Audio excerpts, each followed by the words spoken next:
It's time to put on your flame-resistant suits and wade into the fiery cauldron of the Halo community, a place where sanity often takes a back seat along with reason. Welcome to a world where 343 fanboys rule the roost, where their loyalty to the Halo franchise rivals that of a dog to its bone, and where every criticism is swatted away like a fly at a picnic. In any popular gaming community, fanboys are a well-known phenomenon. These die-hard fans can be fiercely loyal to their favorite developers, games, characters, and their enthusiasm can be both infectious and at times divisive. Just like a sports fan who argues over the merits of their favorite teams, fanboys can become deeply entrenched in their opinions, often leading to heated debates. Picture the fanboyism as a double-edged sword. While their passion can drive interest and excitement, it can also create a toxic environment that stifles growth and innovation, and in my opinion, this has taken place severely within the Halo series. So this begs the question, are you a 343 fanboy? What does this term even mean? And what criteria do you have to meet to be one?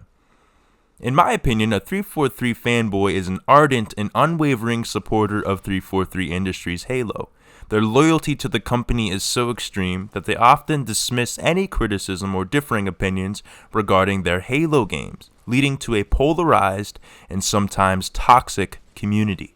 With that being said, I have created 4 ways to identify a 343 fanboy. Number 1. Disregard for negative opinions. 343 fanboys treat any criticism of Halo Infinite like it's a personal insult to their mother's cooking. There's also a severe case of selective hearing among the 343 cheerleading squad. 343 fanboys like to ignore or dismiss someone's negative opinion on 343 Halo, insisting that they should only focus on the positive aspects of the situation instead. When a Halo fan expresses disappointment or frustration with the latest game, 343 fanboys might respond by saying, "Just enjoy the game. Stop complaining. Oh, you're unhappy with the game? Halo Infinite is fine the way it is. Let's just pretend everything is sunshine and rainbows instead of addressing the issues at hand." But it's not true. Saying Halo Infinite is fine the way it is like a dentist saying, "Your teeth are fine. Just ignore the cavities." You can't fix what you don't acknowledge, and pretending everything is perfect doesn't make it so. 343 fanboys resort to minimizing or trivializing another person's struggles or negative experiences about a Halo game, making their opinions feel like they are overall unimportant. If someone shares concerns about the game's direction or balance issues, 343 fanboys could reply with, "You're just not adapting to the changes. The game is better than ever. You're struggling to adapt, aren't you? Clearly, you're just bad. The problem can't possibly be with the game itself, can it? If struggling to adapt to new mechanics means I'm bad at the game, then I guess we should all be masters at playing the piano after one lesson, right? Listen, just because you're comfortable with the new mechanics doesn't mean everyone else is, or that they are inherently even enjoyable in the first place. People have different experiences, and that's what makes a community, so let's not dismiss them. If ignoring the negative is the answer, then let's all act like ostriches and stick our heads in the sand. Who really needs reality when you have perfect, blissful ignorance? If brushing off critique was a sport, 343 fanboys would be the Olympic champions. They lack empathy. 343 fanboys fail to show compassion, understanding, or support for those experiencing negative emotions with the franchise, and instead push them to move on or get over it. If a fan laments the departure of classic gameplay, Halo fanboys may respond with, "You're just stuck in the past. Get over it and embrace the new. So what if the new games don't feel like Halo anymore? So what if it didn't launch with Forge or Firefight or a ranking system and other features? Stop living in the past." It's not like classic gameplay is what made the franchise popular or anything. New games should evolve. I understand that. I'm not stupid. But it's like taking a pizza and replacing the tomato sauce with ketchup. Sure, it's still technically a pizza, but it doesn't taste the same, does it? Change is good, but you can't forget about the roots of the franchise. And in this case, Halo Infinite didn't evolve, it devolved in almost every area. It's like trying to reinvent the wheel when all we needed was a smoother ride. This pattern of ignoring or downplaying negative opinions and concerns not only hampers productive conversations about improving the game, but it also creates a barrier to fully understanding the player's perspective. Valuing all feedback, in my opinion, both positive and negative, is essential in developing a well-rounded view of a product's strengths and weaknesses. By brushing off criticism, the fanboys may inadvertently contribute to stalling the potential growth and development of the game that they so much love. Number 2. Forced positivity. 343 fanboys like to constantly promote an overly optimistic attitude or outlook, even in situations where it may be unrealistic or harmful. Their constant positivity is like a dog chasing its tail, round and round, never taking a moment to question why it's not getting anywhere, similar to the Halo franchise. Content creators who suddenly entered the Halo sphere were really good at this. They would exaggerate every positive aspect about Halo Infinite. Every new update, character, weapon, or gameplay feature might be hailed as the best thing ever, even when there are clear areas of improvement in almost every regard. It's like a kid with a new toy. They're excited about every little thing, even if it's just a shiny button. They're determined to find the positives, no matter how small or hidden or non-existent they are.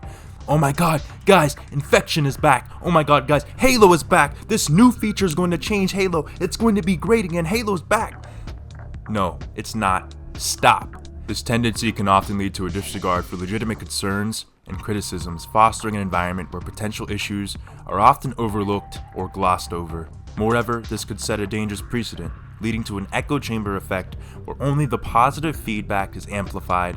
Meanwhile, the negative, but equally crucial feedback is muted, excluding or isolating those who express negative emotions or share their struggles, creating an environment where only positive experiences are allowed or valued.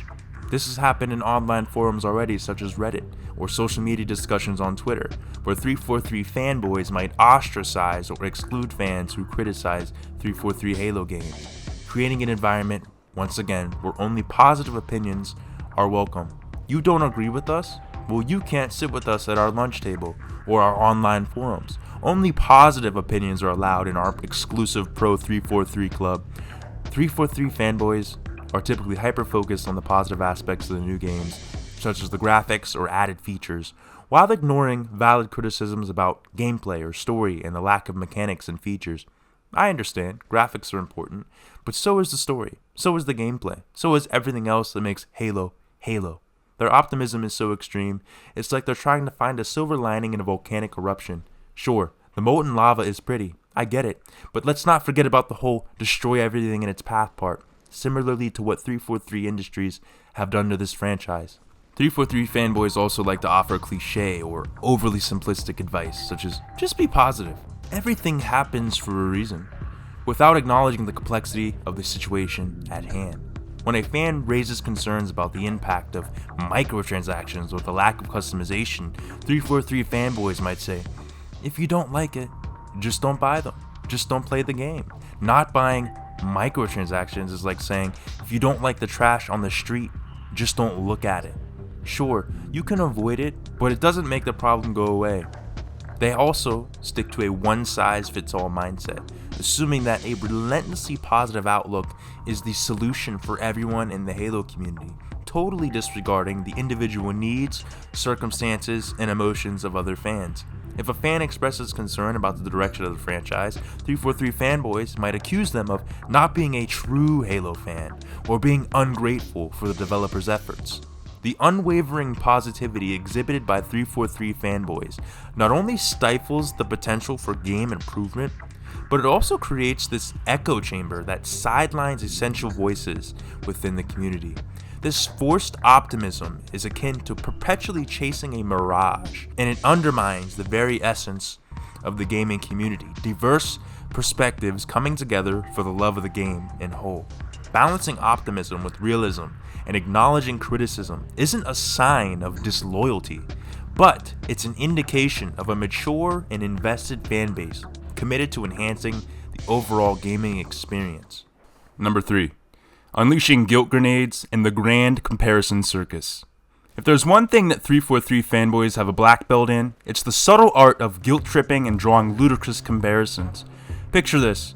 You're just expressing your negative sentiments or grappling with the harsh realities of Halo Infinite, and boom, they drop a guilt grenade on you, making you feel as wrong as a pineapple topping on a pizza. You have the audacity to air a critique about the latest Halo game, and they'll retort with a smirk, saying, well, at least it's not as soul-crushing as insert notoriously bad game or franchise here.